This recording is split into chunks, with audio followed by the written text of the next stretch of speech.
అర్ధార్థి గురించి చెప్పుకున్నాం. అంటే ఏదో ఒక వస్తువు నా దగ్గర లేదు, నాకు కావాలి ఇదని అర్థించేవాడు అర్ధార్థి. తప్పేమీ లేదు అందులో కూడా.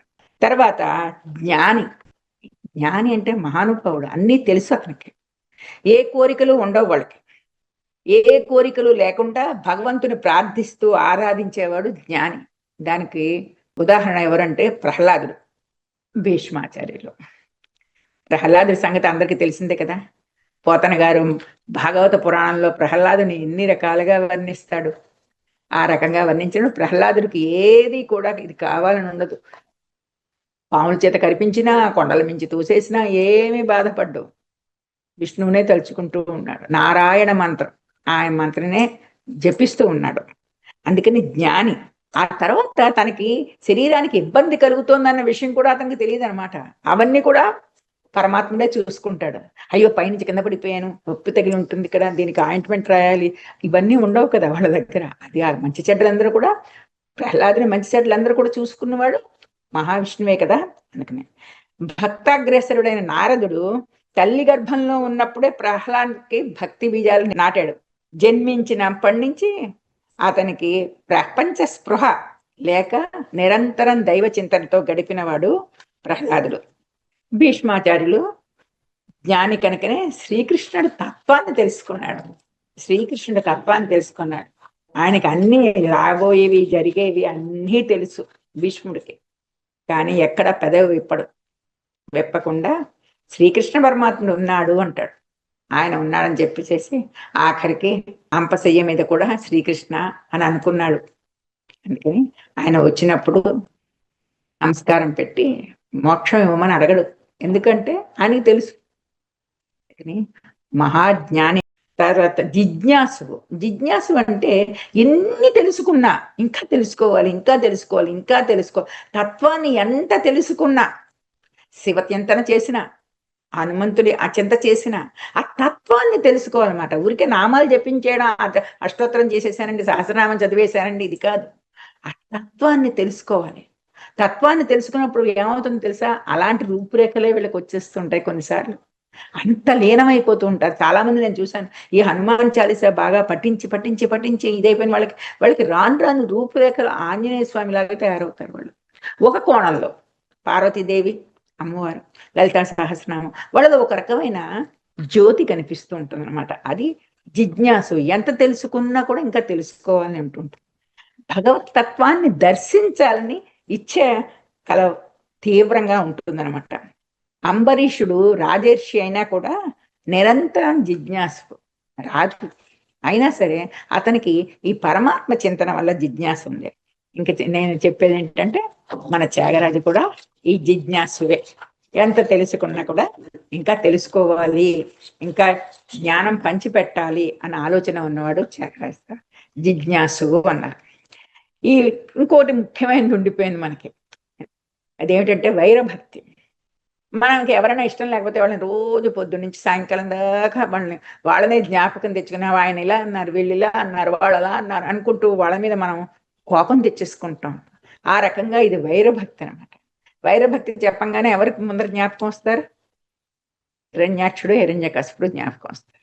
ప్రహ్లాదును నిరంతరం విష్ణు చింతన చేస్తూ ఉంటే వాణ్ణి తలుచుకోకు అని చెప్పడంతోటే ఈ హిరణ్యకశిపుడు కాస్త స్వామికి దగ్గరైపోయాడు. అది వైరభక్తి.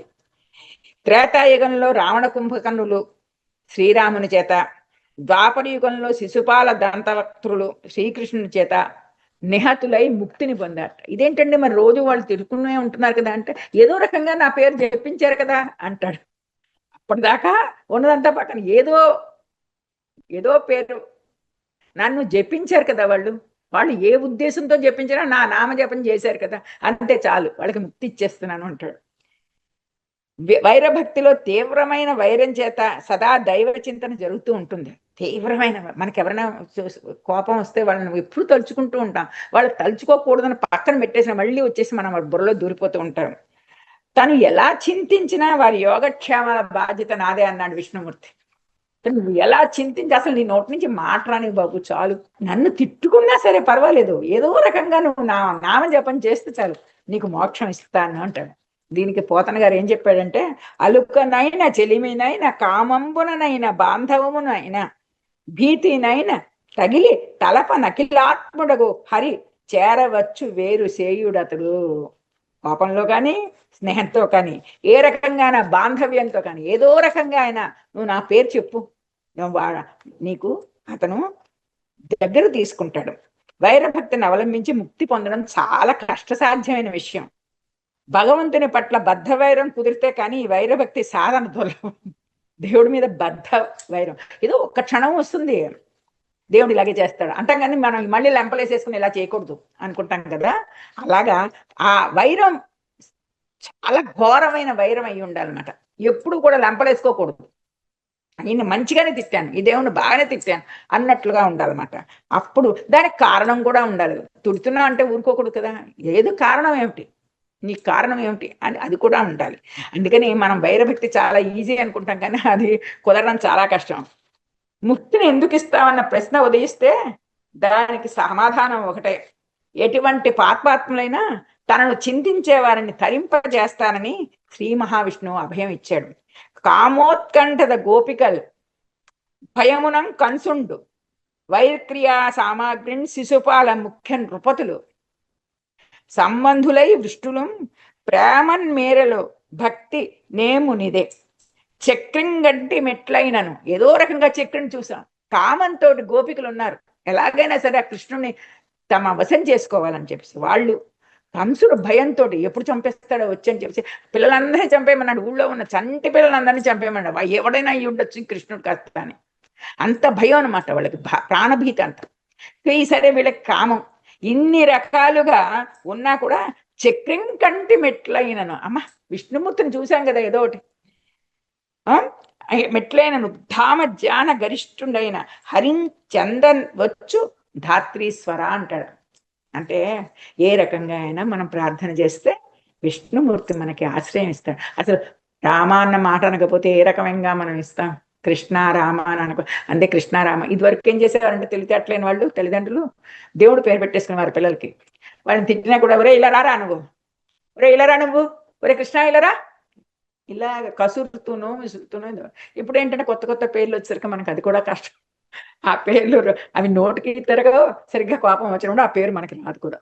అలాగా ఉంటుంది జీవితం. అందుకని జీవితాన్ని మనం జీవించాలంటే కొన్ని నియమాలు నిష్టలు ఉంటాయి. ఆ నియమ నిష్టలతోటి మనం జీవితాన్ని పట్టుగా ఎటువంటి ప్రలోభాలకి లొంగకుండా ఉంటే మన జీవనం ధన్యం అవుతుందని చెప్పేసి, ఏదో రకంగా మనకి ముక్తి మోక్షం వస్తుందని చెప్పేసి విష్ణుమూర్తి స్వయంగా చెప్పాడు. ఇది వైరభక్తి. ఇప్పుడు మనం చతుర్వేద భక్తుల గురించి మనం చెప్పుకున్నాం కదా, తర్వాత మళ్ళీ చూద్దాం.